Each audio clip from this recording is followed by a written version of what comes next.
Hey guys, I'm back and I'm doing a reading wrap up for the months of February and January.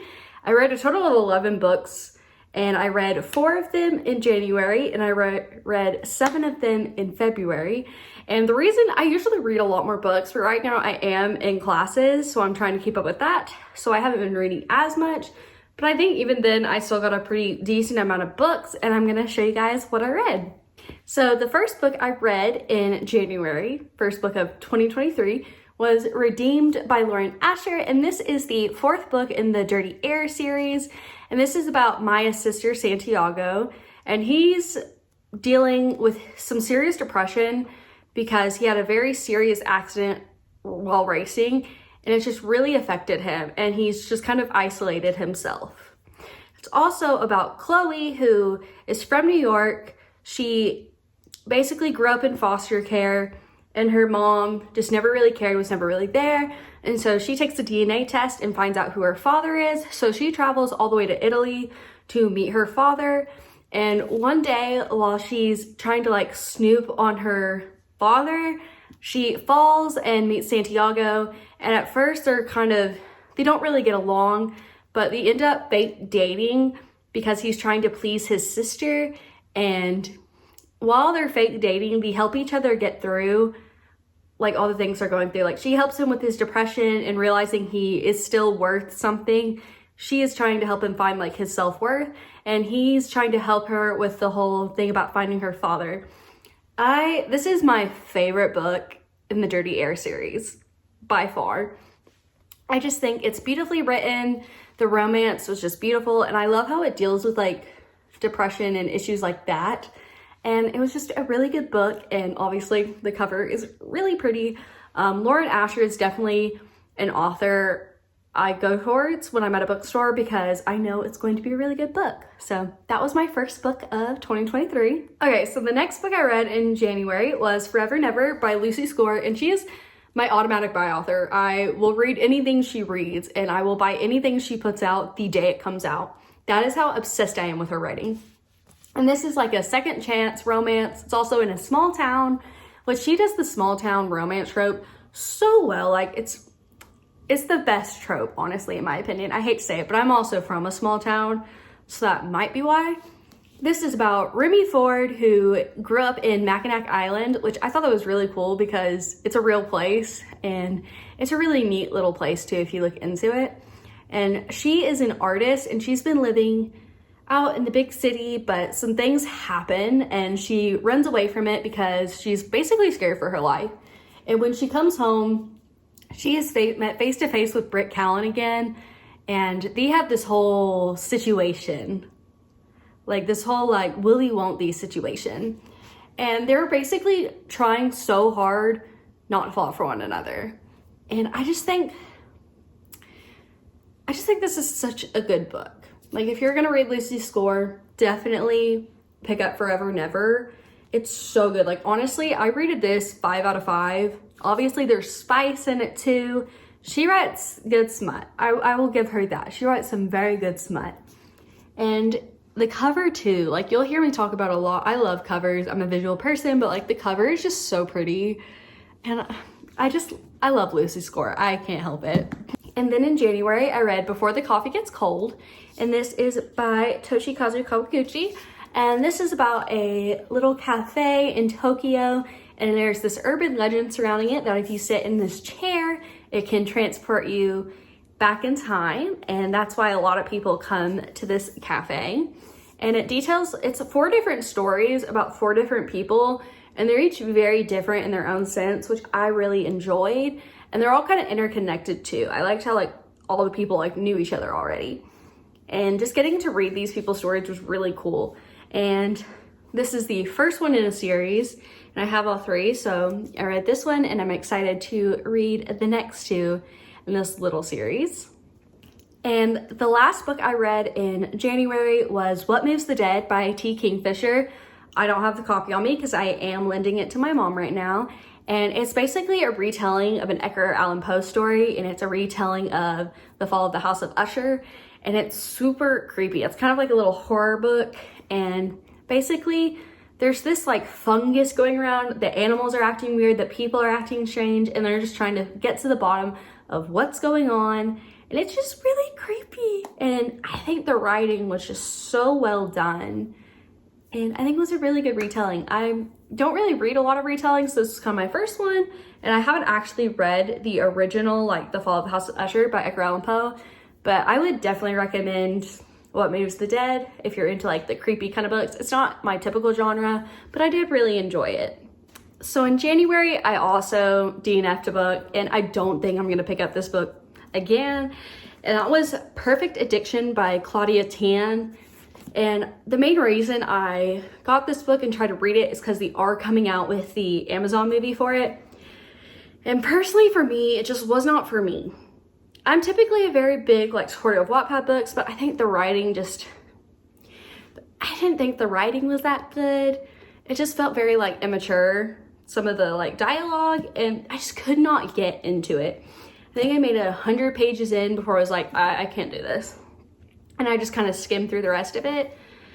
But personally, I'm still gonna watch the movie. I just couldn't really get myself into the book. And I wish I could, but I just couldn't.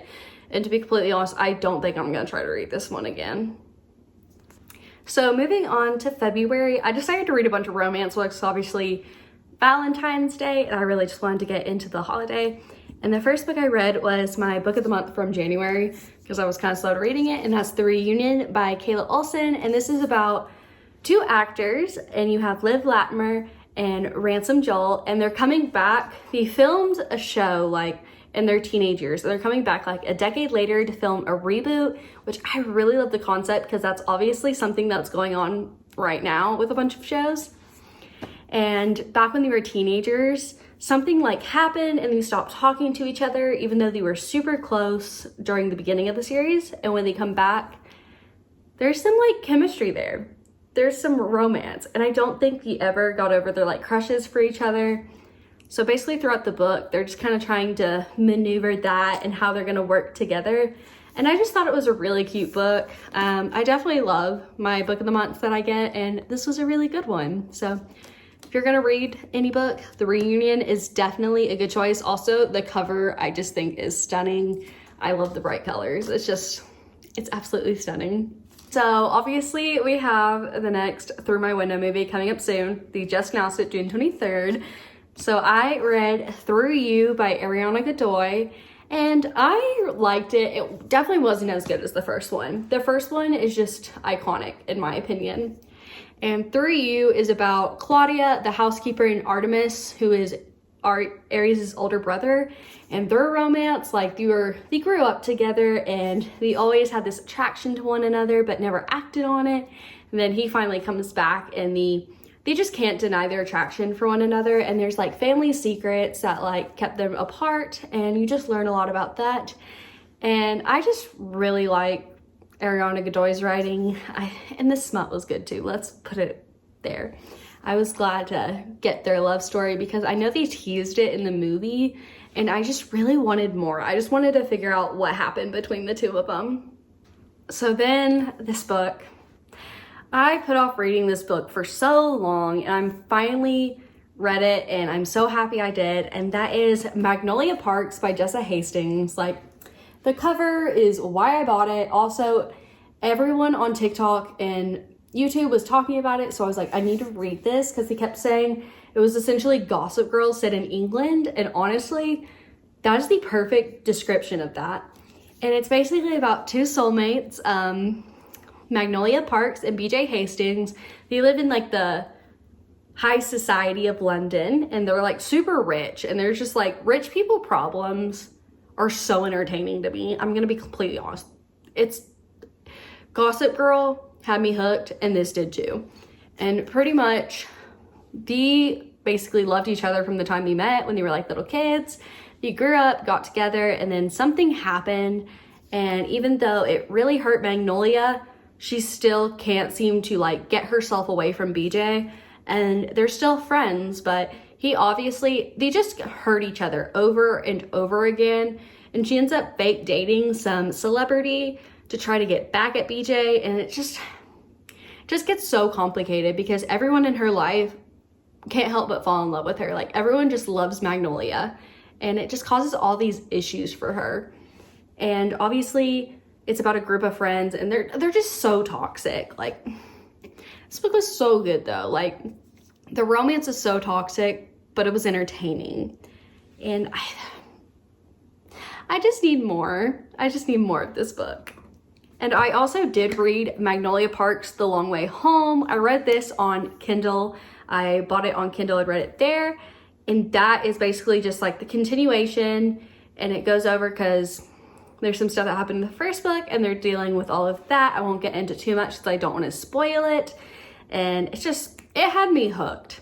I read Magnolia Parks and Magnolia Parks The Long Way Home in a total of 2 days. Like, I just could not put it down. Like, I just had to keep reading to figure out what happened. And now it's like there's a cliffhanger, and anytime there's a cliffhanger, I get so like nervous to find out what happens. And of course, like, there is no like update on when the next book is coming out, and it's killing me because I just want to know what happens. And then we have a new release that came out that everyone's been talking about, and that is Things We Hide from the Light by Lucy Score. I'm not going to talk about it too much because I do want to make a little video about the series. And this is basically, I'll just give a little synopsis. It's Nash Morgan, who is Knox Morgan's brother, and then you have Knox's friend Lena, who enters the picture, and it's basically like their love story, and they're still trying to figure out the crimes that like happened in the previous book because they don't know who shot Nash still. And then Lena comes in and just kind of, she pushes his buttons. And of course, he's having his own set of issues, like he's depressed, he's just not himself. Then Lena comes in and kind of brings that out. And I just think this was such a good book. I know some people said it was hard to get through, but I didn't have that problem. And I'm super excited too because she just announced there's going to be a third one with Lucian and Silver. And I'm so excited to read that book. So excited. And I just think the cover too is so aesthetically pleasing. And Lucy Score, you've heard me say it already in this video, I just love Lucy Score.